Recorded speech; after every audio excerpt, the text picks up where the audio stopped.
Hi அமீஸ், welcome back to அந்தரியம் TN அண்ணனா கூட அந்தரியம். ஓகே, நம்ம இப்போது ஜெயோட ஃபிஃப்த்தில் வந்து பார்க்க போகிறோம். சரி, அவங்க ஸ்டேட்டஸ் ஸ்டோரிக்கு வந்து போயிடலாம். மேலேருந்து வச்சுருந்த குழந்தைய கண்டிப்பாக அதில் வச்சுருந்துருப்போம்னா நம்ம ஜெயோ வந்து உங்களுக்கு பயந்துட்டு ஊரை விட்டே ஓடிந்திருப்பான். அதனால் நீங்கள் வந்து கொஞ்சம் மன உளைச்சலில் இருந்திருப்பீங்க. அதில் விட்டோமா சினெக்ஸ் நான் பார்க்கலாம் வாங்க. இப்போது அந்த நாள் நைட்டு நீங்கள் பால்கனியில் வந்து நினச்சிருக்கீங்க. உங்கள் அப்பா இங்கே வந்தால் மாறுவேன்னு நினச்சேன், நீ இங்கேயும் இப்படி தான் இருக்க அப்படின்னு சும்மா சொல்லிட்டே வந்து வராரு. நீங்கள் நானும் அதுக்கு தான் ட்ரை பண்ணிகிட்ருக்கேன் அப்படின்னு சும்மா சொல்கிறீங்க. உங்கள் அப்பா அவங்கள பார்த்து, நான் உனக்கு ரொம்ப சிரமத்தை கொடுக்குறேனோ, அம்மாவை திருப்பி திருப்பி உனக்கு ஞாபகப்படுத்துகிறேன்னா அப்படின்னு சும்மா கேட்குறாரு. நீங்கள் அவரை பார்த்து சிரிச்சுக்கிட்டே, அவங்களாம் மறந்தால் தானே திருப்பி ஞாபகப்படுத்துறதுக்கு, அவங்கள என்றைக்குமே மறக்க மாட்டேன் அப்படின்னு சும்மா சொல்கிறீங்க. உங்கள் அப்பா உங்கள் ஷோல்டரில் வந்து கை வைக்கிறாரு. நீங்கள் அவரை வந்து திரும்பி பார்க்குறீங்க. சரி, மறக்காத, ஆனால் அதுலேருந்து கொஞ்சமாவது வெளியே வரலாம்ல அப்படின்னு சும்மா சொல்கிறாரா. நீங்கள் அவரை பார்த்து, நீ இன்னொரு கல்யாணம் பண்ணிக்கல அப்படின்னு சும்மா கேட்குறீங்க. உங்கள் அப்பா, ஏன்னா ஐ லவ் யுவர் மதர், அதே மாதிரி ஐ லவ் மை மாம். அதுலேருந்து வெளியே வர இன்னும் எந்த சூழ்நிலையும் அமையலை, சந்தர்ப்பமும் அமையலை அப்படின்னு சும்மா சொல்கிறீங்க. ஆனால் உங்கள் மைண்டுக்குள்ளே நம்ம ஜெயகுப்தா வந்து போகிறாரு. ஒயன் அப்படின்னு சொல்லி அவங்க அப்பா உழுக்கிறாரா. ஒன்றும் இல்லை, அந்த டாபிக் பற்றி நம்ம பேச வேணாம் அப்படின்னு சும்மா சொல்கிறீங்க. உங்கள் அப்பாவும் சரின்னு சும்மா சொல்லிட்டு நீங்கள் ரேண்டம் ஸ்டெப்ஸ் அதை பற்றிலாம் பேசிகிட்ருக்கீங்க. ஆனால் உங்கள் மைண்டு ஃபுல்லாக ஜெயகுப்தா இருக்கார். அப்பா தூக்கம் வருது, நான் போய் தூங்குறேன் அப்படின்னு சும்மா சொல்கிறீங்க. உங்கள் அப்பாவுக்கு தெரியுது நீங்கள் எதுவும் டிஸ்டர்ப்டாக இருக்கீங்கன்னு. சரி, ஓகே அப்படின்ற மாதிரி அவர் வந்து சொல்லிடுறாரு. தென் உங்கள் தம்பி ரூமுக்கு வந்து போகிறாரு. அவன், என்னப்பா இந்த டைமிங்கில் அக்காவுக்கு இங்கே எதுவும் நடந்துச்சா, ஏன் ஒரு மாதிரி டிஸ்டர்ப்டாக இருக்கா அப்படின்னு சும்மா வந்து கேட்குறாரா. ஐயோ, கண்டுபிடிச்சிட்டானா, நான் இப்போ என்னத்தை சொல்லி சமாளிக்கிறது. எனக்கு எந்த வித்தியாசமும் தெரில. அவள் அங்கே எப்படி இருந்தாலும் அதே மாதிரி தான் இங்கேயும் இருக்கா. ஆனால் ஒரு வித்தியாசம் தெரியுது, அடிக்கடி இப்போது கொஞ்சம் வெளியே வர ட்ரை பண்ணுறா, அது மட்டும் தெரியுது அப்படின்னு சும்மா சொல்கிறானா. ஓ சரி அப்படின்ற மாதிரி உங்கள் அப்பாவும் சொல்கிறாரு. அப்பா நீ எதை பற்றி யோசிக்காமல் போய் படு, காலையில் ஃபங்க்ஷன் இருக்குல்ல அப்படின்னு சும்மா சொல்கிறானா. உங்கள் அப்பாவும் சரின்னு சும்மா சொல்லிட்டு போயிட்டாரு. ஐயோ, இன்னி எவ்வளோ நாளைக்கு வந்து எப்படி முட்டு கொடுக்குறது அப்படின்ற மாதிரி தான் அவங்க தம்பி வந்து யோசிச்சுட்ருக்கான். தென் நெக்ஸ்ட் டே இன்றைக்கி தான் வந்து உங்கள் பாட்டி தாத்தாவோட 60ஆம் கல்யாணம் பிரம்மாண்டமாக நடக்குதுன்னே சொல்லலாம். ஏன்னா பணக்காரங்க ப்ளஸ் 60ஆம் கல்யாணன்றது எவ்வளோ பெரிய விஷயம். ஸோ அந்த மாதிரி பிரம்மாண்டமாக நடக்குது. நீங்கள் இருக்கீங்க, ஆனால் அவங்க மனசு ஃபுல்லாக நம்ம ஜேகப் கிட்ட தான் இருக்குது. தென் ஜேகப்போட ஃபேமிலி அந்த மாதிரி ஊரில் இருக்க எல்லாருமே வந்து வர்றாங்க. நீங்கள் ஜேகப் பேரண்ட்ஸ் பார்த்தோன்னே அவங்கக்கிட்ட சிரித்து வந்து பேசுகிறீங்க. உங்கள் அப்பா அதை ஆச்சரியமாக பார்க்குறாரு. தென் ஜேகப்போட தங்கச்சிக்கிட்டேயும் பேசுகிறீங்க.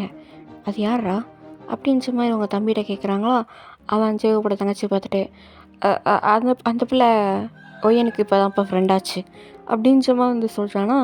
ஒய்யனுக்கு ஃப்ரெண்டாச்சா அப்படின்ற வந்து கேட்குறாரு. ஆமாம், 2-3 தடவை பார்த்து பேசுனாங்க, அப்படியே பேசிகிட்டு இருக்காங்க அப்படின்ற மாதிரி சொல்கிறாரு. ஓ சரி அப்படின்ற மாதிரி உங்கள் அப்பா அதை வந்து பெருசாக எடுத்துக்கல.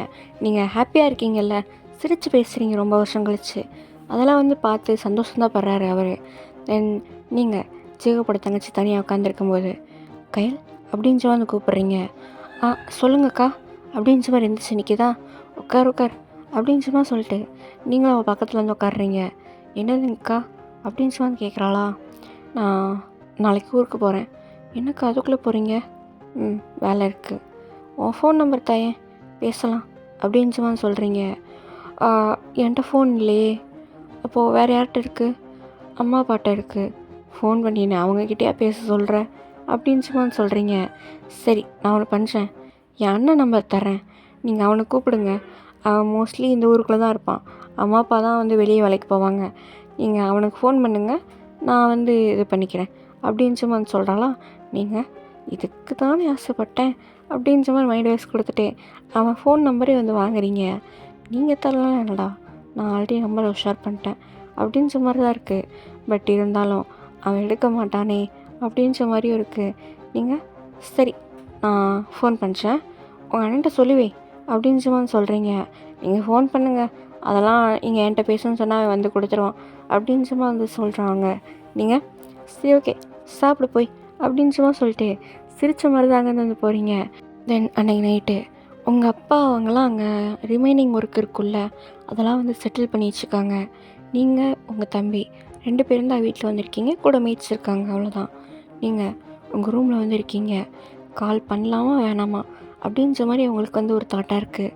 நீங்கள் பேசிடலாம் அப்படின்னு சும்மா முடிவு எடுத்துகிட்டு அவனுக்கு காலும் வந்து பண்ணுறீங்க. ஃபஸ்ட் டைம் எடுக்கலை, செகண்ட் டைம் எடுத்து யார் அப்படின்னு சும்மா கேட்குறானா. நீங்கள் பேசவே இல்லை. உங்களுக்கு அவன் வாய்ஸை கேட்டப்பே ஒரு மாதிரி படப்படைஞ்சிருக்கு. ஹலோ யார் அப்படின்னு சும்மா கேட்குறானா. நீங்கள் ஜெகோப் அப்படின்னு சும்மா சொல்கிறீங்க. அவன் கட் பண்ணிட்டான். அகெயின் கூப்பிட்றீங்க, எடுக்கலை. தென் மறுபடியும் ஒரு மெசேஜ் மட்டும் பண்ணுறீங்க. உங்ககிட்ட ஒரு சின்ன விஷயம் பேசணும். நான் ரொம்ப நீ நினைக்கிற மாதிரிலாம் பேச மாட்டேன். ஒரு 10 மினிட்ஸ் டைம் கொடு அப்படின்னு சொல்லி மெசேஜ் பண்ணுறீங்களா. இப்போது அவனே வந்து கால் பண்ணுறான். என்ன வேணும், என்ன விஷயம் அப்படின்னு சொல்லி வந்து கேட்குறான். லைக் இப்போது லைட்டாக கோல்டாக இருக்குது அந்த டோன். நீங்கள் என்ன பண்ணுற, உங்களுக்கு என்ன வேணும் அதை மட்டும் சொல்லுங்கள். சாரி. என்னது? SORRY சாரி அப்படின்னு சொல்லி சொல்கிறீங்க. நம்ம ஜேகோப்புக்கு இதிலே லைட்டாக ஒரு மாதிரி ஆயிடுச்சு. எதுக்கு? எல்லாத்துக்கும். நான் ஏன் அப்படி பிஹேவ் பண்ணேன்னு எனக்கு தெரில. ஆனால் உன்னை அது பயமுறுத்திருச்சு, பாதிச்சிருச்சுன்றப்போ எனக்கு குற்ற உணர்ச்சியாக இருக்குது. சாரி. நான் யார்கிட்டையும் இந்த மாதிரி பிஹேவ் பண்ணதில்லை. நீ நினப்ப நான் சிட்டியில் வளர்ந்த பொண்ணு, எனக்கு இதெல்லாம் சாதாரணம்னு. ஆனால் உண்மை அது கிடையாது ஜெகோ. நான் அந்த மாதிரி பொண்ணு கிடையாது. நான் பண்ணது தப்பு தான், ஒத்துக்கிறேன். அந்த டைமிங்கில் நான் ஏன் அப்படி பண்ணேன்னு எனக்கே இன்னும் தெரில. ஆனால் இது உனக்கு எவ்வளோ பெரிய இதுன்னு எனக்கு நல்லாவே தெரியும். சாரி, என்னை மன்னிச்சிரு. இதை கேட்க தான் நான் உனக்கு அப்பயும் ஃபோன் பண்ணேன், இப்போயும் ஃபோன் பண்ணிச்சேன் அப்படின்னு சும்மா வந்து சொல்கிறீங்க. நம்ம ஜேகோ பரவாயில்ல அப்படின்னு சும்மா சொல்கிறான். நீங்கள் எனக்கு பயந்து நீ இனிமேல் ஓடி ஒளிய வேணாம், நான் நாளைக்கு காலையில் இங்கேருந்து கிளம்பிடுவேன் அப்படின்னு சும்மா சொல்கிறீங்க. நம்ம ஜேகோ அவ்வளோதானா, முடிஞ்சா, நான் ஃபோனை வைக்கலாமா அப்படின்னு சும்மா கேட்குறானா. இன்னும் ஒரு 5 நிமிஷம் அப்படின்னு சும்மா சொல்கிறீங்க. என்ன விஷயம் அப்படின்னு சும்மா கேட்குறானா. நீ யாரையாவது விரும்புகிறியா அப்படின்னு சும்மா சொல்கிறீங்க. நம்ம ஜேகோப்புக்கு இப்போ என்ன சொல்லணுன்னே தெரில. ஆனால் அவன் ஆமாம் அப்படின்னு சும்மா சொல்கிறான். உங்களுக்கு இது பிரேக்கிங்காக இருக்குது. யார? அது எதுக்கு உங்களுக்கு? ப்ளீஸ் எனக்காக சொல்ல அப்படின்னு சும்மா கேட்குறீங்க. என் அத்தை பொண்ணு ஊரில் இருக்கா, அவள் கூட தான் அப்போ இருக்கேன், அவங்க வீட்டில் அப்படின்னு சும்மா சொல்கிறேன்னா. நீங்கள் ஓ, அந்த பொண்ணுக்கும் தெரியுமா? தெரியும், எங்கள் வீட்டுக்கே தெரியும்.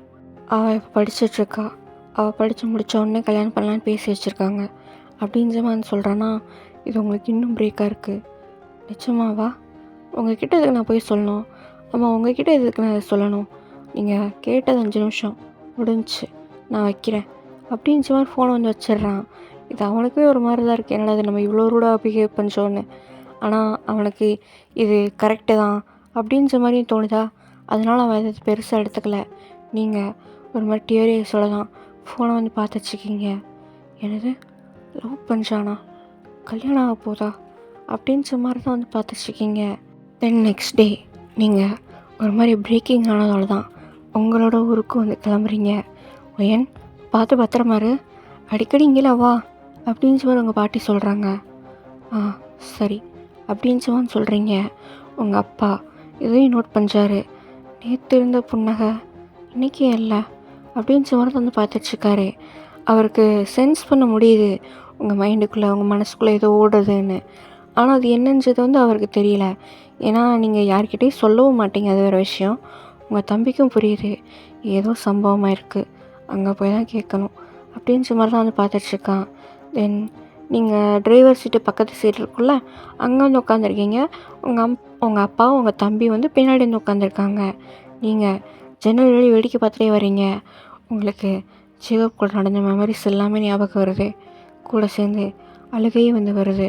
ஆனால் நீங்கள் வந்து அதை ரொம்ப கஷ்டப்பட்டு கண்ட்ரோல் பண்ணிட்டு உட்காந்துருக்கீங்க. அவன் அங்கே நின்று பேசுவான்ல, அந்த இடத்த கிராஸ் பண்ணும்போதும், நீங்கள் அவனை அங்கே பார்த்தது, தென் அந்த கோயிலை பார்க்கும்போது, நம்ம சேகப் வந்து உங்களுக்கு லிஃப்ட் கொடுத்தது, இந்த மாதிரி எல்லா விஷயமும் உங்கள் மைண்டுக்குள்ளே வந்து ஃப்ளாஷ் ஆகுது.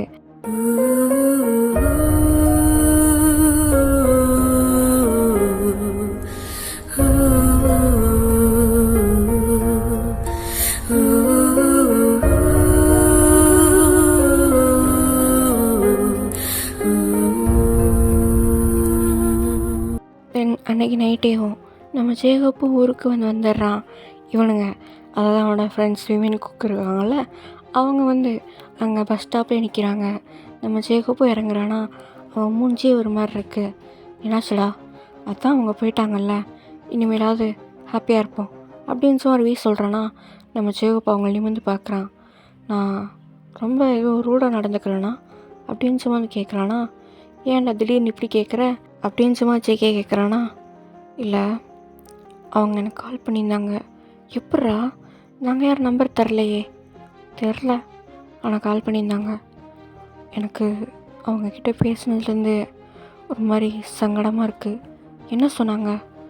சாரின்னு தான் கேட்டாங்க, வேறு எதுவும் சொல்லலை அப்படின்னு சும்மா வந்து சொல்கிறானா. டேய், நீ இதை போட்டு ரொம்ப யோசிக்காத. அவங்க ஊருக்கு போயிட்டாங்க, அவ்வளோதான். பட்டணத்துக்குள்ளே அங்கே போனால் மாறிடும், நம்மளை பற்றி யோசிக்க கூட செய்யாது அப்படின்னு சும்மா ஜேகே சொல்கிறானா. நம்ம ஜேகப்பும் சரின்னு சும்மா மண்டியாச்சான்.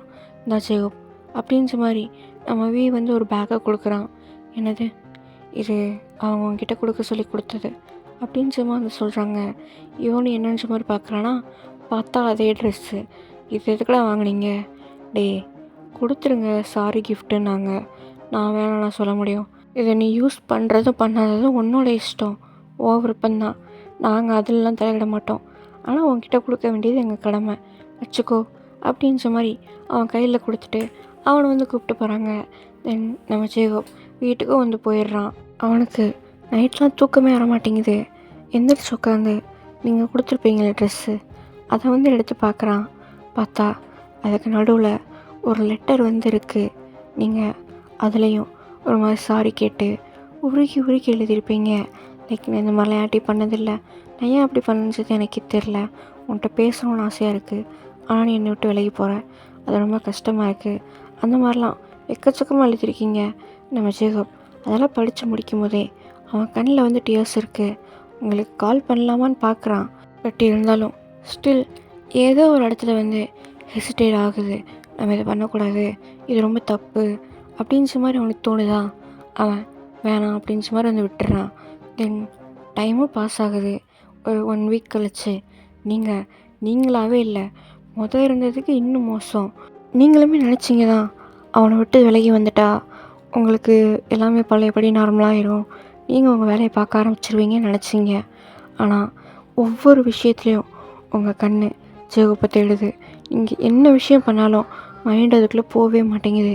ஸ்டில் ஜேகப் ஜேகப் ஜேகப்னு அங்கேயே நிற்கிது. நீங்கள் ஏன் இப்படிலாம் இருக்குது அப்படின்ற மாதிரி டெய்லியும் உங்கள் அம்மா ஃபோட்டோ பார்த்து அழுவீங்க. நாங்கள் போகாமல் இருந்திருக்கலாமா, உன்னையாமல் அவன் எனக்கு ஞாபகப்படுத்திட்டே இருந்தான், அதனால தான் எனக்கு அவனை ரொம்ப பிடிச்சிச்சு போல் அப்படின்னு சொன்னால் நீங்கள் அழுதுகிட்டே இருக்கீங்க. உங்கள் தம்பி உங்கள் ஷோல்டரில் கை வைக்கிறான். நீங்கள் யார் அப்படின்னு சும்மா கேட்குறீங்க. நான் தான், அழு, நல்லா அழு அப்படின்னு சும்மா சொல்கிறானா. நீங்கள் உங்கள் தம்பி ஹக் பண்ணிட்டு அழுகிறீங்க. நானும் நினச்சேன்டா, இது ஏதோ சும்மா இன்ஃபேக்சுவேஷன், அம்மா மாதிரியே பேசுகிறான், அம்மா மாதிரியே பிஹேவ் பண்ணுறதுக்காக ஏதோ ஒரு மூலையில் அந்த கான்சர்ன் நினச்சேன். ஆனால் அது எனக்குள்ளே இவ்வளோ பெரிய இம்பேக்ட் உருவாக்குன்னு நான் நினச்சி கூட பார்க்கல அப்படின்னு சும்மா வந்து சொல்லி அழுகிறீங்க. நம்ம மறுபடியும் அங்கே போமா ஏன்? உனக்கு அவனை பார்க்கணும் பேசணும்னு தோணுச்சுன்னா அதை பண்ணிடு அப்படின்னு சும்மா சொல்கிறானா. நீங்கள் அவனுக்கு அது பிடிக்கல, என்ன பிடிக்கல, ஆல்ரெடி இன்னொரு பொண்ணு கூட நிச்சயம் ஆயிடுச்சான் அப்படின்னு சும்மா சொல்கிறீங்க. அவனுக்கு ஷாக்காக இருக்குது. நிச்சயம் ஆயிடுச்சா? அவனோட அத்தை பொண்ணு அவங்க கூட நிச்சயம் ஆயிடுச்சான். அவன் தான் சொன்னான் அன்றைக்கி நான் கால் பண்ணேன் அப்படின்னு சொல்லி சொல்கிறீங்க. அவன் எனக்கு இப்போ என்ன சொல்லணும்னு தெரியல. இன்னொருத்தவங்க பொருளுக்கு ஆசைப்படுறது தப்புன்னு நமக்கு சின்ன வயசுலன்னு சொல்லி கொடுத்துருக்காங்க ஒய்யன் அப்படின்னு சொல்லி அவன் சொல்கிறானா. அதனால தான் என்னால் எதுவுமே பண்ண முடியல, இப்படி மாட்டிக்கிட்டு முழிக்கிறேன் அப்படின்னு சொல்லி அழுகிறீங்க. உங்கள் தம்பியும் நல்லா அழு, இந்த கண்ணீரோட சேர்த்து அவங்களையும் வச்சு அவங்க எண்ணங்களே உச்சு அப்படின்னு சிவான் சொல்கிறான். நீங்கள் அவங்க தம்பி பார்த்துட்டு அது என்னால் முடிஞ்சிருந்தா நான் அழுகைக்கு இந்நேரம் அவன் மூஞ்சி கூட எனக்கு மறந்து போயிருக்கணும். ஆனால் ஒவ்வொரு நாளும் அந்த எண்ணம் ஜாஸ்தி ஆகிட்டு தான் இருக்குது அப்படின்னு சிவான் சொல்கிறீங்க. நீ அவனை லவ் பண்ணியா? எஸ், 200% நான் அவனை லவ் பண்ணிச்சேன் அப்படின்னு சிவான் சொல்கிறீங்க. ஆனால் பி ப்ராக்டிக்கல் ஓயன், அவனுக்கு இன்னொரு பொண்ணு பிடிச்சிருக்கு, இன்னொருத்தவங்க பொருள் மேலே ஆசைப்படுறது தப்பு அப்படின்னு சும்மா அவன் சொல்கிறான். எனக்கு இப்போ என்ன பண்ணுறதுன்னே தெரிலடா. ஆனால் நானும் இல்லை, எனக்கு அது மட்டும் உறுதியாக தெரியுது. ஒவ்வொரு சைட்லேயும் நான் அவனை தேடுறேன், அவனுக்குள்ளே இருக்க நம்ம அம்மாவை தேடுறேன் அப்படின்னு சும்மா வந்து சொல்கிறீங்க. தென் பயங்கரமாக அழுகிறீங்க. உங்கள் தம்பிக்கு ஒரு மாதிரி இருக்குது. ஏன்னா நீங்கள் எவ்வளோ கஷ்டம் இருந்தாலும் அழுக மாட்டீங்க, ஆனால் இன்றைக்கி இப்படி அழுகிறீங்களே அப்படின்ற மாதிரி அவனுக்கே ஒரு மாதிரி தான் இருக்குது. அவன் உன் ஃபீலிங்ஸ் அவன்கிட்ட சொல்லிட்டா உனக்கு ஓரளவாவது காம்ப்ரமைஸ் ஆகுமா அப்படின்னு சும்மா கேட்குறானா? நீங்கள் என்னது அப்படின்னு சும்மா அவனை பார்க்குறீங்க. சரி, உன் ஃபீலிங்ஸ் அவன்கிட்ட சொல்லு, ஆனால் அவன் என்ன சொல்ல போகிறான்றதை எதிர்பார்க்காத. எப்படியும் அவன் நெகட்டிவாக தான் சொல்லுவான். உன்னோட ஃபீலிங்ஸ் எல்லாத்தையும், நீ எதுக்காக அவனை பார்த்த, அவகிட்ட பேசணும்னு நினைக்கிற, உனக்கு என்னென்ன மாதிரி தோணுச்சு, அவன் யாரை நினைவுப்படுத்துகிறான்னு எல்லாத்தையும் அவன்கிட்ட போட்டு உடச்சிரு. அவனோட ஆன்சர் எதிர்பார்க்காம அங்கேருந்து வந்துடு அப்படின்னு சிவான் சொல்கிறான். அப்படி பண்ணால் உனக்கு சரியாகுதோ இல்லையோ ஓரளவுக்காவது குறையும்ல அப்படின்னு சிவான் சொல்கிறானா? நீங்கள் சரி பண்ணலாம் அப்படின்னு சிவான் சொல்கிறீங்க. உனக்கு ஓகே தானே? ஓகே. உள்ளே வச்சுட்டு புழுங்கிச்சிருக்கதை விட அவன்கிட்ட சொல்லிவிட்டு ரிலீஃப் ஆகாது இருக்கலாம்ல அப்படின்னு சிவான் சொல்கிறீங்க. சரி, அப்போது நாளைக்கு போகலாமா? போகலாம். அப்பாட்ட என்ன சொல்கிறது? அதெல்லாம் நான் பார்த்துக்கிறேன். என்னோடய இம்பார்ட்டான விஷயத்த நாங்கள் விட்டு வந்துட்டேன். ஸோ நான் போய் எடுக்கணுன்ற மாதிரி சொல்லிக்கிறேன் அப்படின்னு சிவான் சொல்கிறேன்னா, நீங்களும் சரின்னு சிவான் சொல்லிட்டுருக்கீங்க. ஓகேடா ஹர்மீஸ், இதை எங்கேயே ஸ்டாப் பண்ணலாம். நெக்ஸ்ட்டு நான் நெக்ஸ்ட் எபிசோடில் பார்க்கலாம். பாய்.